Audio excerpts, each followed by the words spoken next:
નમસ્કાર વિદ્યાર્થી મિત્રો, 2 જુલાઈ 2026ના ડેઇલી કરંટ અફેરમાં આપનું હાર્દિક સ્વાગત છે. મિત્રો, છેલ્લે સુધી જોડાયેલા રહેજો જેથી કરીને અગત્યનો એક પણ ટોપિક આપનાથી મિસ ન થઈ જાય. Question number 1. ભારતીય વાયુસેનાના 51માં ઉપપ્રમુખ vice chief of air staff તરીકે કોની નિમણૂક કરવામાં આવી છે? તો સાચો જવાબ આવશે મિત્રો ઓપ્શન બી, આશુતોષ દીક્ષિત. હવે મિત્રો, એર માર્શલ આશુતોષ દીક્ષિતે 1 જુલાઈ 2026ના રોજ ભારતીય વાયુસેનાના 51માં વાયુસેના ઉપપ્રમુખ એટલે કે vice chief of the air staff VCAS તરીકે કાર્યભાર સંભાળ્યો. તેમણે એર માર્શલ નાગેશ કપૂરનું સ્થાન લીધું. અગાઉ તેઓ chief of integrated defence staff CISC તરીકે કાર્યરત હતા. ડિસેમ્બર 1986માં ભારતીય વાયુસેનાની ફાઇટર સ્ટ્રીમમાં તેઓએ કમિશનિંગ પ્રાપ્ત કર્યું હતું. તેઓ એક્સપેરિમેન્ટલ ટેસ્ટ પાયલટ અને ક્વોલિફાઈડ ફ્લાઇંગ ઇન્સ્ટ્રક્ટર છે. ઓપરેશન સિંદૂરમાં મહત્વપૂર્ણ યોગદાન આપ્યું હતું અને 3300થી વધારે ફ્લાઇંગ કલાકનો અનુભવ ધરાવે છે. તેમણે પરમ વિશિષ્ટ સેવા મેડલ PVSM, અતિ વિશિષ્ટ સેવા મેડલ એવિએશન, વાયુસેના મેડલ VM અને વિશિષ્ટ સેવા મેડલ VSMની સન્માનિત કરવામાં આવ્યા છે. હવે મિત્રો, ક્વેશ્ચન નંબર 2. સ્મારકોને દત્તક લેવા અને વારસો સાથે જોડાયેલી યોજના તાજેતરમાં કયા રાજ્ય કે કેન્દ્ર શાસિત પ્રદેશ દ્વારા શરૂ કરવામાં આવી? તો સાચો જવાબ આવશે મિત્રો ઓપ્શન સી, દિલ્હી. હવે મિત્રો, દિલ્હી સરકારે આપણા સ્મારકો આપણું ગૌરવ, હમારે સ્મારક હમારા ગૌરવ કાર્યક્રમ હેઠળ સ્મારક દત્તક યોજના શરૂ કરી છે. યોજનામાં દિલ્હી પુરાતત્વ વિભાગ હેઠળના 75 ઐતિહાસિક સ્મારકોનો સમાવેશ થાય છે. ખાનગી કંપનીઓ, PSU, NGO અથવા તો ટ્રસ્ટ અને વ્યક્તિઓ સ્મારકોને 5 વર્ષ માટે દત્તક લઈ શકશે. દત્તક લેનાર સંસ્થાઓને મોન્યુમેન્ટ મિત્ર તરીકે ઓળખવામાં આવશે. તેઓ સ્મારકની સ્વચ્છતા, મૂળભૂત પ્રવાસી સુવિધાઓ અને જાળવણીની જવાબદારી સંભાળશે. મરામત અને સંરક્ષણ માટે દિલ્હી સરકાર દ્વારા ₹2 કરોડ સુધીની ગ્રાન્ટ આપવામાં આવશે. હવે મિત્રો, ક્વેશ્ચન નંબર 3. ભારતીય સેનાના ઉપપ્રમુખ vice chief of army staff તરીકે તાજેતરમાં કોની નિમણૂક કરવામાં આવી? તો સાચો જવાબ આવશે મિત્રો option B, Sandeep Jain. Lieutenant general Sandeep જૈનને 1 જુલાઈ 2026ના રોજ ભારતીય સેનાના ઉપસેના અધ્યક્ષ vice chief of the army staff VCOAS તરીકે કાર્યભાર સંભાળ્યો. તેમણે લેફ્ટનન્ટ જનરલ ધીરજ શેઠનું સ્થાન લીધું. તેઓ 31મા સેનાધ્યક્ષ બન્યા. અગાઉ તેઓ દક્ષિણ કમાન્ડ એટલે કે સધન કમાન્ડના general officer commanding in chief GOCNC હતા. હવે મિત્રો, તેઓ નેશનલ ડિફેન્સ એકેડેમી એટલે કે NDAના ભૂતપૂર્વ વિદ્યાર્થી છે અને જૂન 1988માં મહાર રેજિમેન્ટમાં કમિશન પ્રાપ્ત કર્યું હતું. તેમણે ઓપરેશન પવનમાં ભાગ લીધો હતો તેમજ ઉત્તરીય કમાન્ડમાં કોર્પ્સનું નેતૃત્વ કર્યું હતું. તેમણે ઇથિઓપિયામાં સંયુક્ત રાષ્ટ્રના સૈન્ય નિરીક્ષક અને દક્ષિણ સુદાનમાં UN મિશન હેઠળ મહત્વપૂર્ણ જવાબદારી સંભાળી હતી. તેમણે અતિ વિશિષ્ટ સેવા મેડલ એવિએશન અને સેના મેડલ SMથી સન્માનિત કરવામાં આવ્યા છે.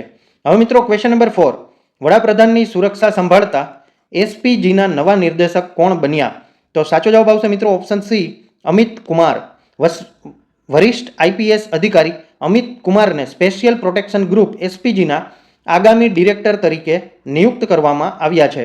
30 જૂન 2026ના રોજ appointment committee of the cabinet ACC દ્વારા તેમની નિમણૂક મંજૂર કરવામાં આવી.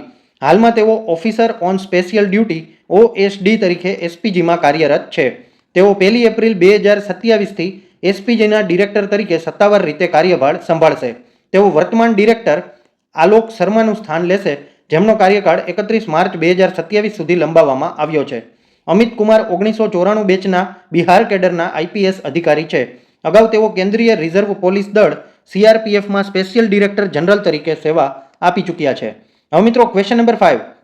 લોસ એન્જલસ ઓલિમ્પિક 2028 માટે ક્વોલિફાય કરનાર ભારતીય ટીમ કઈ છે? તો સાચો જવાબ આવશે મિત્રો ઓપ્શન બી, મહિલા ક્રિકેટ ટીમ. હવે ભારતીય મહિલા ક્રિકેટ ટીમે લોસ એન્જલસ ઓલિમ્પિક 2028 માટે સત્તાવાર રીતે ક્વોલિફાય કર્યું. 128 વર્ષ બાદ ક્રિકેટની ઓલિમ્પિકમાં વાપસી થઈ રહી છે. છેલ્લે 1900ના પેરિસ ઓલિમ્પિકમાં ક્રિકેટ રમાઈ હતી. ICC મહિલા T20 વર્લ્ડ કપના ક્વોલિફિકેશન માપદંડ મુજબ એશિયાની સર્વોચ્ચ ક્રમાંકિત ટીમ તરીકે ભારતને સીધી ઓલિમ્પિક ટિકિટ મળી ગઈ છે. મહિલા ક્રિકેટ સ્પર્ધા 6 ટીમોની T20 ટુર્નામેન્ટ તરીકે યોજાશે. ભારત ઉપરાંત ઓસ્ટ્રેલિયા, ગ્રેટ બ્રિટન, દક્ષિણ આફ્રિકા પણ ક્વોલિફાય કર્યું છે. ભારતીય પુરુષ ક્રિકેટ ટીમે હજુ સુધી ક્વોલિફિકેશન મેળવી નથી. 31 ડિસેમ્બર 2026 સુધી આઈસીસી પુરુષ T20 રેન્કિંગમાં એશિયાની ટોચની ટીમ રહેવું જરૂરી છે. હવે મિત્રો ક્વેશ્ચન નંબર 6. સંયુક્ત રાષ્ટ્ર દ્વારા જાહેર કરવામાં આવેલા એસડીજી ઇન્ડેક્સ 2026માં ભારતે કયું સ્થાન મેળવ્યું છે? તો સાચો જવાબ આવશે મિત્રો option C 94. UN sustainable development goals SDG index 2026માં ભારતે 167 દેશમાંથી 94મો ક્રમ મેળવ્યો છે. ભારતનો સ્કોર 68.3 100માંથી રહ્યો. 2025માં 99મા ક્રમે હતું, જેનો સુધારો કરીને 94નો ક્રમ પ્રાપ્ત કર્યો છે. 2015થી અત્યાર સુધીનો ભારતનો સર્વશ્રેષ્ઠ ક્રમ છે અને 2015થી કુલ 18 સ્થાનનો સુધારો કરી લીધો છે. હવે મિત્રો આ અહેવાલ UN sustainable development solutions network SDSN દ્વારા પ્રકાશિત સસ્ટેનેબલ ડેવલપમેન્ટ રિપોર્ટ 2026નો ભાગ છે. ભારતમાં વીજળીની ઉપલબ્ધતા એસડીજી 7 અને મોબાઈલ બ્રોડબેન્ડ ઇન્ટરનેટ એસડીજી 9 ક્ષેત્રે નોંધપાત્ર પ્રગતિ થઈ છે. એસડીજી 2 ભૂખમુક્ત વિશ્વ ઝીરો હંગરમાં ભારત માટે સૌથી મોટો પડકાર છે. 2030 સુધીના એસડીજી લક્ષ્યોમાંથી માત્ર 33.3% લક્ષ્યો સમયસર પૂર્ણ થવાની દિશામાં છે. હવે મિત્રો ક્વેશ્ચન નંબર 7. વર્ષ 2026માં વિમ્બલ્ડન ટેનિસ ટુર્નામેન્ટની કઈ આવૃત્તિ શરૂ થઈ હતી? તો સાચો જવાબ આવશે મિત્રો ઓપ્શન સી 139મી. હવે મિત્રો વિમ્બલ્ડન ચેમ્પિયનશિપ 2026ની 139મી આવૃત્તિનો પ્રારંભ 29 જૂન 2026થી થયો. ટુર્નામેન્ટનું સમાપન 12 જુલાઈ 2026ના રોજ થશે. સ્પર્ધાનું આયોજન loss all England lawn tennis and cricket club London United Kingdom ખાતે ઘાસના કોર્ટ ગ્રાસ કોર્ટ પર કરવામાં આવશે. પુરુષ સિંગલ્સના ડિફેન્ડિંગ ચેમ્પિયન જેનિક સિનર રહેશે. આગામી વર્ષે વિમ્બલ્ડનની 150મી વર્ષગાંઠની ઉજવણી માટે તૈયારીઓ શરૂ કરવામાં આવી છે. હવે મિત્રો ક્વેશ્ચન નંબર 8. 1 જુલાઈ 2026ના રોજ ભારતીય સ્ટેટ બેંક એસબીઆઈનો કયો સ્થાપના દિવસ ઉજવવામાં આવ્યો? તો સાચો જવાબ આવશે મિત્રો ઓપ્શન સી 71મો. હવે મિત્રો 1 જુલાઈ 2026ના રોજ સ્ટેટ બેંક ઓફ ઇન્ડિયા એસબીઆઈનો 71મો સ્થાપના દિવસ ઉજવવામાં આવ્યો. 1 જુલાઈ 1955ના રોજ ઇમ્પિરિયલ બેંક ઓફ ઇન્ડિયાનું રાષ્ટ્રીયકરણ કરીને સ્ટેટ બેંક ઓફ ઇન્ડિયાની સ્થાપના કરવામાં આવી હતી. એસબીઆઈની સ્થાપના સ્ટેટ બેંક ઓફ ઇન્ડિયા અધિનિયમ 1955 હેઠળ કરવામાં આવી હતી.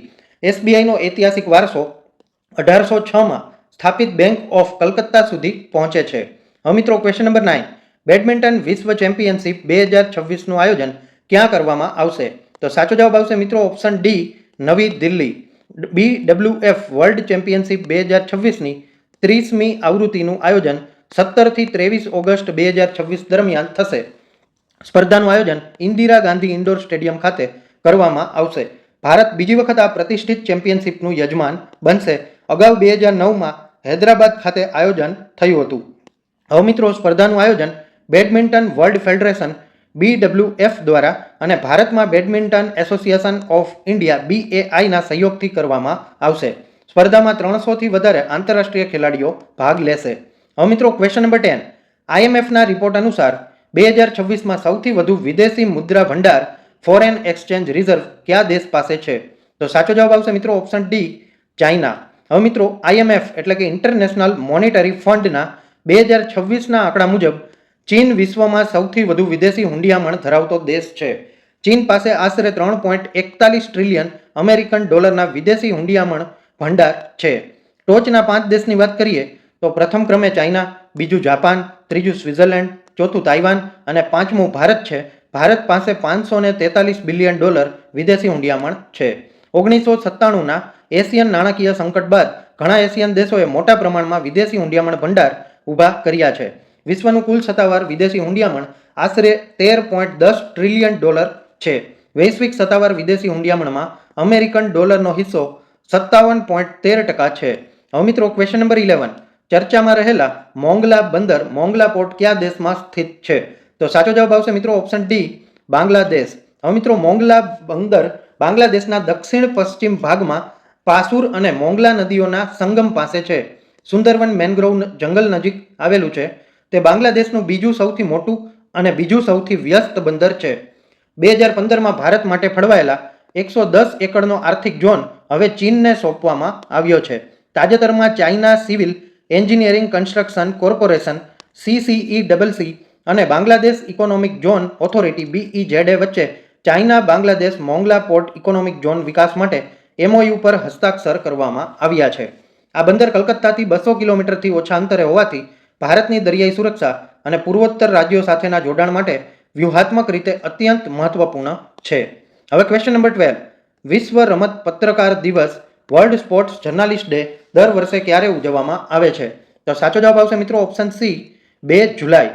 હવે મિત્રો વિશ્વ રમતગમત પત્રકાર દિવસ દર વર્ષે 2 જુલાઈના રોજ ઉજવવામાં આવે છે. આ દિવસ રમતગમતના પત્રકારો અને મીડિયા વ્યવસાયિકોના યોગદાનને સન્માનિત કરવા માટે ઉજવાય છે. આ દિવસની શરૂઆત 1994માં કરવામાં આવી હતી. આ દિવસ આંતરરાષ્ટ્રીય રમતગમત પત્રકાર સંઘ AIPS ઇન્ટરનેશનલ સ્પોર્ટ્સ પ્રેસ એસોસિએશનની સ્થાપના દિવસની યાદમાં ઉજવાય છે.